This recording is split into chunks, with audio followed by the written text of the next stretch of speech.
Let me show you how we're going to reclaim this old gravel mine for better deer habitat. So this is what it looked like initially before I got in here today. You can see pretty much the only thing that was growing on this gravelly soil, this old gravel mine, was these cottonwoods. And that's why you can see it's straight up gravel. So it's tough to get much to grow out here, but there are still ways to make this better. Let me show you what I did today. So there's the cottonwood line, and boom. Lots of chainsaw work. I got these cottonwoods down, but I did not kill them. Now let me show you why I did not want to kill them. So these cottonwoods, you can see right here, were cut a couple years ago. And look at that fantastic bush that they turned into. Talk about great cover and great food for deer. I mean, you can see that the deer are just crushing all of this. I mean, the browse is definitely prolific. So we know from MSU Deer Lab that this is some of the most nutrient-dense forage in the woods, because that root system that used to be feeding that whole tree is now feeding these stump sprouts. So the nutrient content, I think, is 4 times as much as what would be in a normal leaf. I think I'm remembering that correctly. Either way, it's exceedingly nutrient-dense forage for the deer, and they know that. I mean, some of these are browsed so hard that they haven't even been able to get past the deer's reach yet. I mean, this one over here is really impressive. Look at that, they're just stripping it down. And that is just awesome. So before, there were only a handful of these that were cut. You can see they're just getting smashed by the deer. But now, with what I was able to cut today, I'll be able to get some past the deer and get some viable cover. I mean, ultimately, this is more what's actually going to bed deer. Now that's about 6-7 feet worth of growth. You can still see what's in the deer's reach is getting crushed.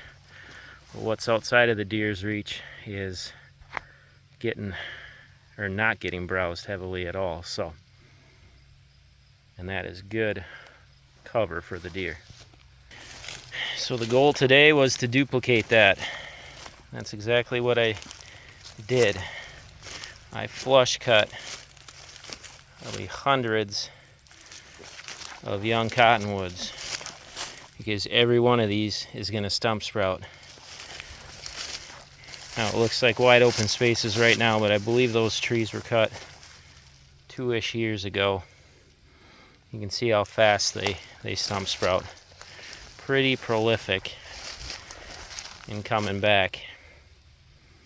So that's what I want. I want to get the food and the cover back in the deer's face, because as it stood, these cottonwoods were not decent. They weren't making good cover. They'd kind of outgrown their benefit from a cover standpoint. You could see right through them. And the food was past the deer as well. So as I was cutting these, I made sure to pile up the cottonwood. One, because I want space for the deer to lie down, because when these make bushes, they're going to want to bed right up next to them. So I want clear space next to these new stump sprouts. And 2, just having the piles for now gives me a little bit of structure as I'm waiting for that regen to come. I also like clearing the cottonwoods out just to see if I can get some of this other stuff to go. So here's got some quaking aspen. Now that's another great deer tree. It's in the popple family, just like the cottonwoods. And I want to see if I can get some of that to go. And I did find some oaks growing in here as well. So just getting some sunlight to the oak trees, try to get them to go. But again, this is straight up gravel, See the rocks. So not much is going to grow here, so we had to work with what we got. And these cottonwoods are good pioneering species. You know, they'll take over some of the worst soils. And since they're here, we're going to use them. We're not going to kill them. We're going to use them, and we're going to make this better. So here's one that was cut a couple years ago, and I think it was hinged. I don't know if it was intentionally hinged or not. Yeah, there you can see it's got a nice hinge on it, but cottonwoods do not hinge cut. They're in the popple family. We know that aspen don't hinge cut. Birch, well, I guess birch are in their own family, but birch don't hinge cut. They're softwood. So we want to make sure that when we're cutting these, we're not hinge cutting, but we're flush cutting them. As you can see, even on this one that was an attempted hinge cut, all the sprouting came right off the stump. So it's best just to flush cut them, get them down, and yeah, let them stump sprout and produce that good forage and cover for us. So this landowner had a great idea to add some red cedar in here, and you can see, I mean, this is just impossible soil. But yet that red cedar is nice and green and healthy, and I believe it was actually planted on a drought year. Oh, there's another one. So they can handle these terrible soil conditions. And this is not the Midwest. We're not in the Ozarks, so we don't hate cedars here up in Minnesota. Oh, there's another one right there. Look at that, it's just planted straight up rocks.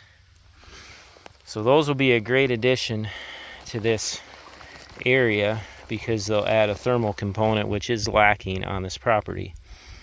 The deer love conifers in the winter up here in Minnesota because they help the deer to escape those nasty winter elements. So adding the cedars in here will really complement the woody browse that I'm going to be giving them while all these cottonwoods are knocked down. Well, that was the project for today. Really fun project. I love doing things like this because it allows me to try to think outside the box. Basically, all I do with this habitat work is I look at what the deer want and I try to give that to them. So we saw the cottonwoods that we cut here, or that the landowner cut here a couple years ago, and we saw how the deer were responding to them. We saw the prolific stump sprouting we got from the cottonwoods, and that gave us our answer as to what to do with the rest of this old gravel mine. So we didn't overthink it. We just gave the deer what they already wanted. And we're using what nature had available for us already. So don't overthink the habitat stuff. It's pretty easy. You just got to open up your eyes and see what creation is telling you. Anyway, fun project, great day. Y'all take care. God bless.